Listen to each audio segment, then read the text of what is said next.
absolute value review. So we're going to review absolute value equations as we will need them this chapter. Recall that in absolute value graph, the y values cannot be negative, so they're reflected over the x-axis. So for example, if I was to sketch the line y equals the absolute value of x, keeping in mind that, I'm just going to put a scale in here for us, keeping in mind that the y equals x graph would be that perfectly straight line, right, along here where we'd have y equals to x. So that's what y equals x is. If we take the absolute value, you can't have any positive, negative y values, because if you were to, for example, substitute in x equals -1, it becomes +1. So x equals -1 becomes +1.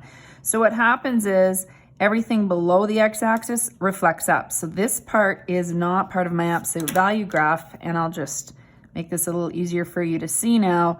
This is that y equals the absolute value of x graph. So you will have the V shape if you've got a linear function. So anything below the x-axis, you just reflect up. If we were to sketch y equals 2x minus 1, we would first start by sketching y equals 2x minus 1. So I'll put in my scale. I'm going to use pencil because I have to erase below the x-axis.